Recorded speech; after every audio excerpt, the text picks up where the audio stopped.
दो प्रकाश ग्रह सूर्य एवं चंद्रमा। सूर्य जहां आत्मा के कारकाधिपति ग्रह है, चंद्रमा मन के अधिपति ग्रह है। द्रुतगामी यानी सबसे तेज चलने वाले ग्रह चंद्रमा और 1 महीने में लगभग अपने संक्रांति क्रम को पूर्ण करने वाले सूर्यदेव की स्थितियां अलग अलग स्तर पर होती है। जब भी सूर्यदेव राहु एवं केतु के साथ हुए, ग्रहण दोष निर्मित हुआ। जब भी सूर्यदेव की स्थितियां 5 तारा ग्रहों के साथ हुई तो उनके लिए अस्तगत प्रभाव भी निकल कर आते हैं, क्योंकि सूर्य का आवरणीय प्रभाव क्षेत्र ही कुछ ऐसा है। परंतु जैसे ही सूर्यदेव चंद्रमा के साथ होते हैं तो जातक का जन्म अमावस्या और अमावस्या के आसपास का हो जाता है, जिस वजह से जो मन के भीतर का एक प्रभावी क्रम है वो उस लेवल पर रिफ्लेक्शन में नहीं हुआ करता। सूर्य एवं चंद्रमा की युति व्यक्ति को जो उसके प्रेजेंटेशन की अप्रोच होती है, उसकी अभिव्यक्ति की जो ताकत होती है, उसमें कमी देने वाली हो जाती है। आकस्मिक तौर पर कई बार निराशाओं का आना और आकस्मिक तौर पर ही खुद का संभलना, ये प्रक्रिया सामने रहती है। व्यक्ति सेल्फ मोटिवेशन की कमी से भी जूझने वाला होता है। अब यहाँ जो हमने काल पुरुष की कुंडली का उदाहरण लिया है, उसमें चतुर्थ भावस्थ स्तर पर सूर्य चंद्रमा को दर्शाया गया है। अब ये हृदय स्थान हो गया और एक तरह से द्वितीय केंद्र हो गया। अब यहाँ जब सूर्य और चंद्रमा साथ में रहेंगे तो जो मन के प्रभावी आधार हैं कामकाज के साथ में, हम एक नई जानकारी के साथ हैं और वो जानकारी ऑफिस कल्चर में रखना चाहते हैं, परंतु हिम्मत नहीं हो रही है, वो शब्द नहीं मिल रहे हैं, वो शुरुआत नहीं मिल रही है जिसके माध्यम से अपनी बात को रखा जा सकता है, तो ये बेसिक डिस्टर्बेंस को क्रिएट करने वाला हो जाता है।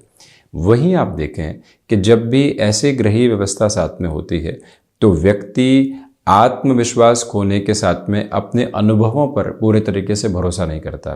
किसी कामकाज में 25 वर्ष का अनुभव हो गया, परंतु फिर भी एक स्केप्टिकल अप्रोच लेकर चल रहा है और उसी अप्रोच की वजह से वो खुद की इतनी बेटरमेंट की पोजीशंस को नहीं रख पाता किसी भी कार्य क्षेत्र में। ये एक बात सामने निकल कर आती है, उसकी रचनात्मकता का प्रवाह धीमा रहता है।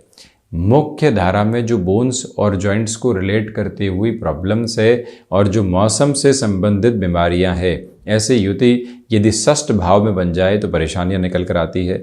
व्यक्ति फाइनेंशियल बर्डन से घबराता बहुत है, परंतु कई बार जब भी षष्ठ भाव में ये युति बनती है तो ऐसी अवस्था में उसको परेशान होते हुए भी देखा गया है। हम उपायों पर चर्चा करेंगे, परंतु पहले ये समझने की ज़रूरत है कि सूर्य चंद्रमा जब भी साथ में होंगे तो व्यक्ति विशेष यहाँ पर स्वयं के भीतर की स्थिरता को मुश्किल से हासिल कर पाता है।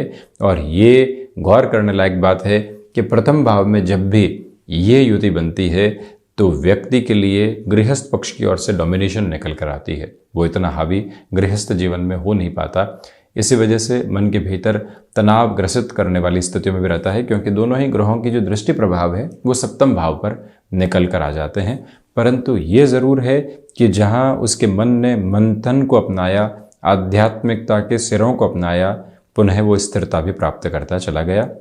द्वितीय भाव में जब भी इन दो प्रकाश ग्रहों की युति बनती है तो व्यक्ति आकस्मिक खर्चों से और घर परिवार की ओर से जो धोखेबाजी मिलती है उससे परेशान रहता है। वैसे तो शांत चित्त भाव से अपनी बात रखता है, परंतु कई बार इतना एग्रेसिव हो जाता है कि जो अपनी संवेदना है उसको पूरे तरीके से जीर्ण क्षीण करके रख देता है। ये द्वितीय भावस्थ क्रम है। अब पराक्रम में जब भी ये युति बनती है, आप यहाँ देखिए कि सूर्यदेव थोड़ा उसमें नैसर्गिक तौर पर बेहतर क्रम लेकर आने वाले होते हैं। यहाँ नौकरी पेशा जीवन में एक आवेदन की तरफ गए, वहाँ से पॉजिटिविटी भी मिली, ज्वाइन करने वाली अप्रोच भी सामने आ गई, परंतु मन ने पुनः संशय दे दिए जाएं या नहीं जाएं। कंफर्ट जोन के घेरे मुश्किल से तोड़ पाते हैं जब भी थर्ड हाउस के साथ में सूर्य और चंद्रमा की युति संगत स्थितियाँ होती है तब। वहीं आप ये भी गौर कीजिएगा कि कार्य क्षेत्र में जो छोटी छोटी बाधाएं मन के भीतर से निकलकर हावी होने वाली होती है वो भी व्यक्ति को परेशान करती है। चतुर्थ की हमने चर्चा की। पंचम की ओर बढ़ें तो आप ये पाएंगे कि संतान पक्ष के साथ वैचारिक मतभेद भी रहते हैं। जो सेल्फ कैलिबर की अप्रोच होती है उस पर पूरे तरीके से फेथ एस्टेब्लिश नहीं हो पाता। स्टॉक मार्केट में ऐसा व्यक्ति कैलकुलेशंस के साथ चलता ज़रूर है, परंतु उसमें हाइपोथेटिक हो जाता है। ऐसी अवस्था से बचना चाहिए। विद्यार्थी वर्ग कई बार तो 1 से 2 वर्ष अपने लिए किसी कोर्स में लगा देते हैं, फिर लगने लगता है गलत निर्णय ले लिया, पीछे मुड़ना पड़ेगा क्या, वो अवस्था कई बार भयाक्रांत करने वाली हो जाती है। षष्ठ भाव में जब भी युति बनती है, जैसे हमने चर्चा की थी, बोन्स जॉइंट्स की स्टिफनेस, फाइनेंशियल बर्डन की अप्रोच का बनना, परंतु शत्रु पक्ष का हावी नहीं हो पाना, ये भी सिक्स्थ हाउस का रिफ्लेक्शन रहता है। सप्तम भाव की चर्चा करें तो यहाँ गृहस्थ पक्ष के साथ संशय बने रहते हैं। छोटी छोटी बातें ये बताती है कि कहीं कोई उलझन तो नहीं है, हमसे कुछ छुपाया तो नहीं जा रहा है, जबकि ऐसा है कुछ भी नहीं। मन ऐसे भ्रम के घेरे देने वाला हो जाता है, और वहीं पर गृहस्थ को जो पूरे तरीके से अपने साथ कन्विंस करना होता है किसी कामकाज में, व्यक्ति को उसमें भी दुविधाएं मिलने वाली होती है। अष्टम के साथ चर्चा करें तो व्यक्ति अपने जीवन में यहाँ सुलझ कर चलने का प्रयत्न करता है। भले ही सूर्य चंद्रमा दोनों ही अष्टम के दोष से युक्त हों, परंतु वो सबसे पहले परेशानियों को देखता है, उनको संभालता है, वहां से समाधान की प्रक्रियाओं को आगे लेकर चलने वाला होता है। ये एट्थ हाउस की एक मेजर जर्नी का बेस रहता है। वहीं पर मेटल संबंधी कामकाज में ऐसा व्यक्ति विशेष कई बार जल्दबाजी में धोखे भी खाने वाला हो जाता है। विदेश की ओर जाता हुआ ऐसा व्यक्ति कई बार खुद के लिए क्लैरिटी नहीं लेकर आ पाता कि स्वदेश में ही जीवन बसर किया जाए या बाहर की तरफ रहकर ही अपनी यात्रा को देखा जाए।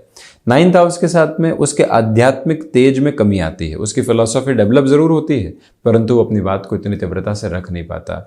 वहीं भाग्य को कई बार कोसता हुआ जब वो आगे बढ़ता है तो अपनी कर्मशीलता पर भी कुठाराघात करने वाला हो जाता है। ऐसी अवस्थाओं से संभलने की जरूरत रहती है। दशम भाव के साथ चर्चा करें तो यहाँ सूर्य और चंद्रमा नैसर्गिक तौर पर व्यक्ति के बल को बढ़ाते हैं।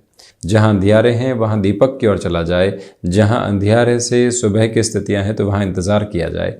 ये प्रक्रिया कई बार व्यक्ति के सामने या दशम भाव के सूर्य चंद्रमा की वजह से रहती है।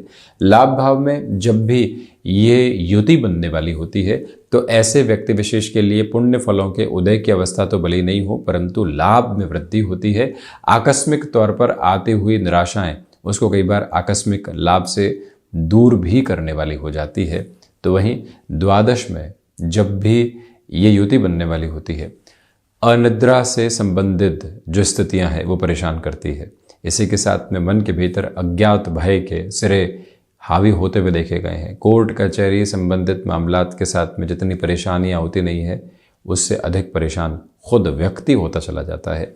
ये 12th हाउस की एक मेजर अप्रोच है जो यहाँ सामने रहने वाली होती है।